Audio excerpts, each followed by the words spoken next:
Hello students, now let us discuss about one of the most important concept in physics is the uniform circular motion.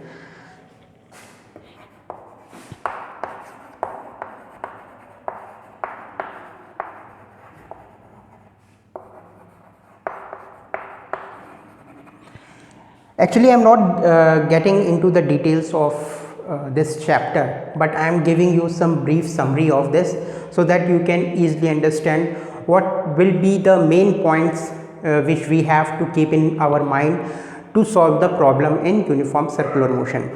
In uniform circular motion, the first point you have to note is that speed is constant throughout. Speed is constant throughout. And the second is, as there is a change in direction of speed, so that's why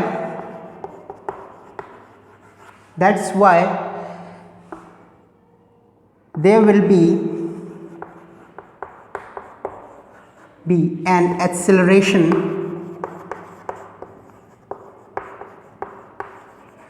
towards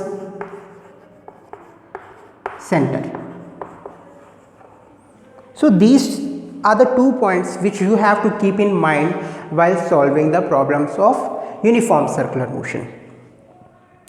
Now, after uniform circular motion, you have to remember the concept of non-uniform circular motion, because if you solve the problem in circular motion, you will deal with both types of problem, that is uniform circular motion and non-uniform circular motion. So these two are the major points which covers the uniform circular motion. Now what points that covers the non-uniform circular motion? And that is, our next heading is non-uniform circular motion. Here also you have to keep few things in mind, that speed changes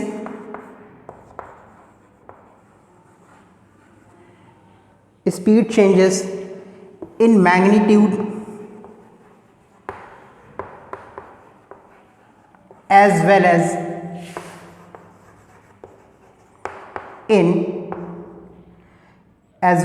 direction. Okay, so there will be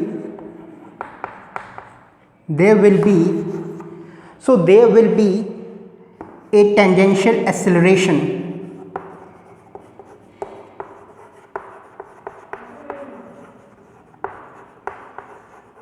okay.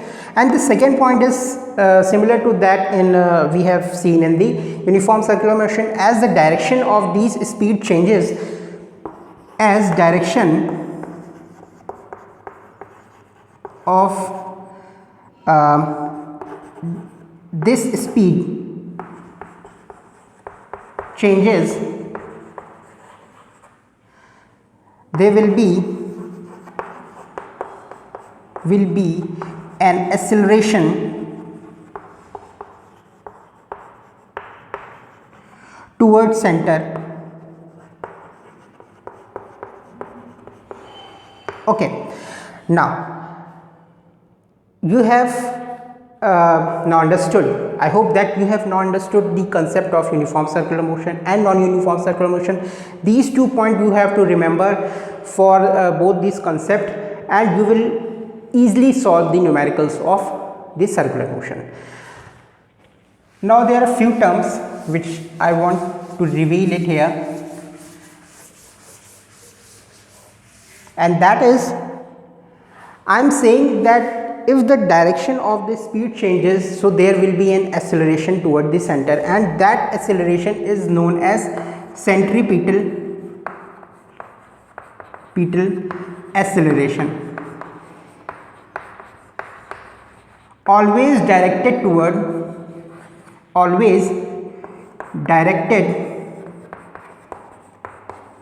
toward center.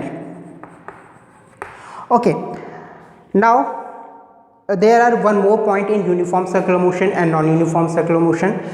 In uniform circular motion UCM, okay, this is a short notation of uniform circular motion.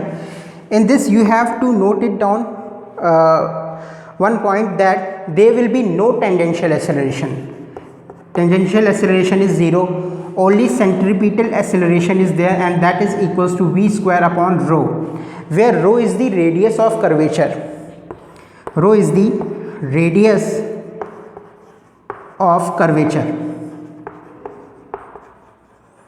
Rho is the radius of curvature. As we are dealing with the circular motion, so radius of curvature will be equal to the radius of circle.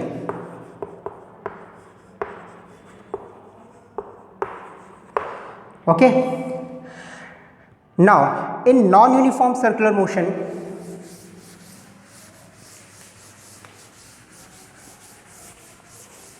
I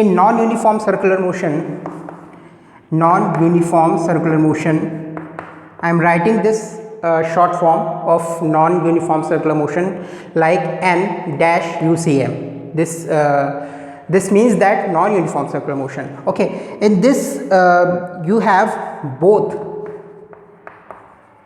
tangential acceleration will be not equal to 0 and centripetal acceleration will be not equal to 0, and tangential acceleration will be equal to derivative of velocity with respect to time, dv by dt. Okay, and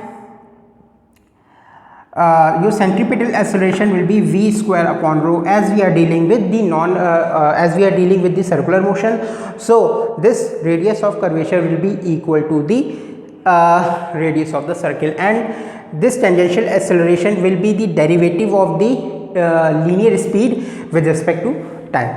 Okay, now if somebody asks you in non-uniform circular motion that what will be the acceleration of the particle at certain point, so it will be, if somebody asks this type of question, so you already know that he is asking me about the resultant acceleration. So this will be write it down as at square, means tangential acceleration whole square plus centripetal acceleration whole square, and this can be written down like this: dv over dt whole square plus v square upon rho whole square.